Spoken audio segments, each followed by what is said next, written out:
You keep calling it growth, but really, it's grief. You're not healing, you're shrinking, not to evolve, but to remain lovable to those who never saw you. You call it progress, but it's performance. You silence your pain to stay digestible. You rewrite your truth so it doesn't disturb theirs.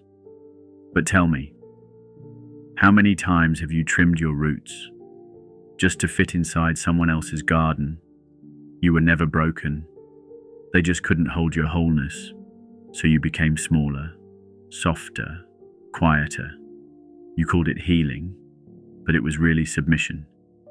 To the ones who couldn't love your unedited self, they taught you that love comes with edits, with rewrites, with guilt.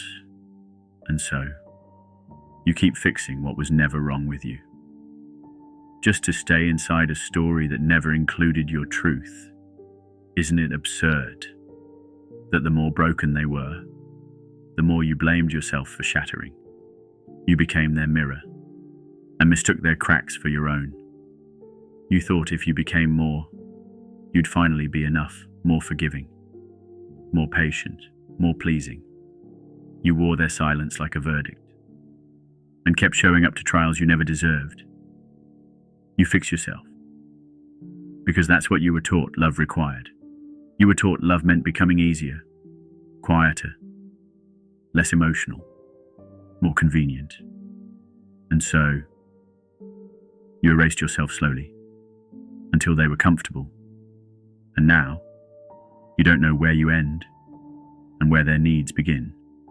Your self-worth was built on not making waves, even when your soul was drowning.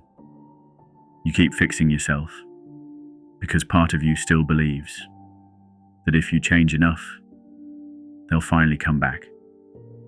That if you become perfect, they'll finally stay. But they didn't leave because you were too much. They left because they couldn't sit with their own emptiness. And you just happened to hold up the mirror too long. Now you're trying to make sense of the pain by turning yourself into a project, as if your softness was the problem. But you were never too much. They were simply too little for your depth. You keep re-entering the fire, hoping this time you won't get burned.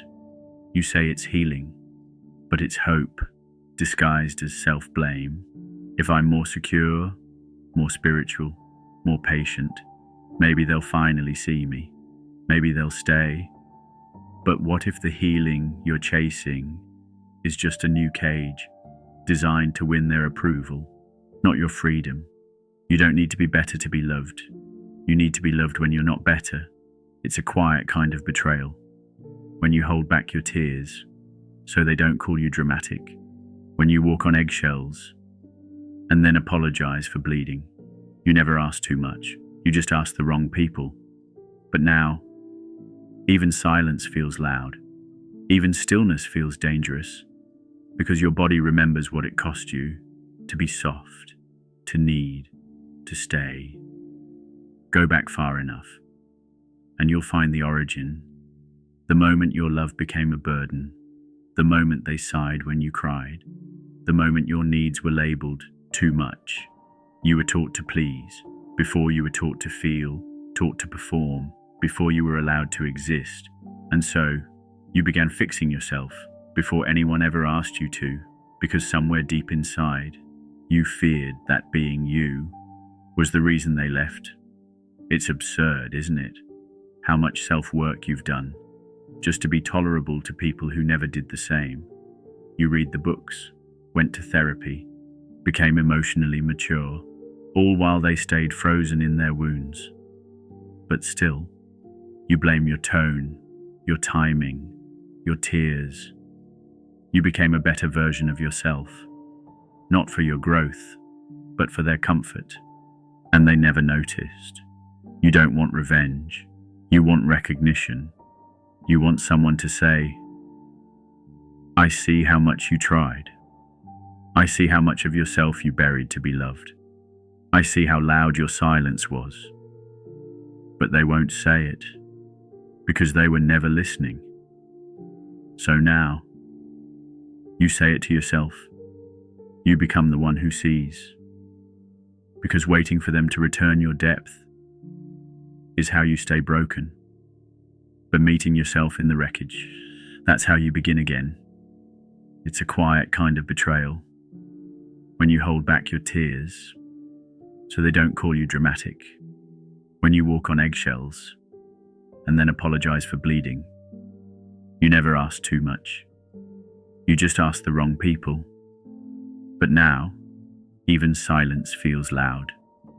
Even stillness feels dangerous.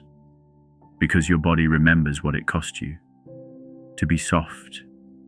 To need. To stay. You bent yourself into softness, thinking it would protect you. But they didn't love you softer. They just pushed harder. You made yourself small, so their ego could feel big. You made yourself available, so their loneliness didn't feel so loud. And when they drained you, they called you needy, as if your emptiness was the problem.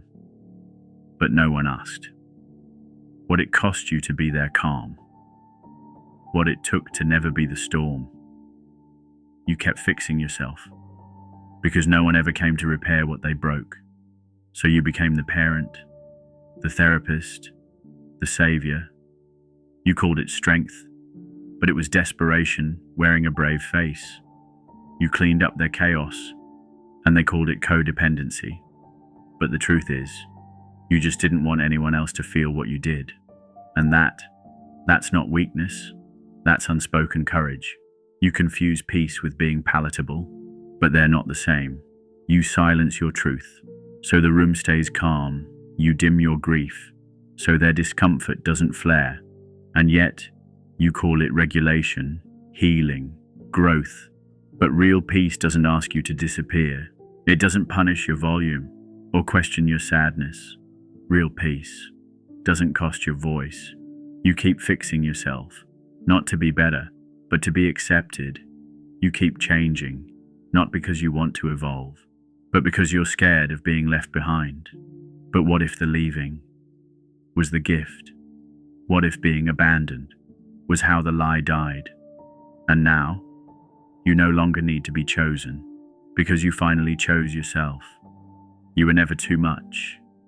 You were just born into rooms too small for your fire. They couldn't hold your tears, so you dried them in secret. They couldn't love your noise, so you turned your joy into silence. And now, you keep fixing yourself to be loved, still chasing the echo of a childhood ache. But that child in you doesn't need to be fixed. They just need to be found and told. You were never the problem.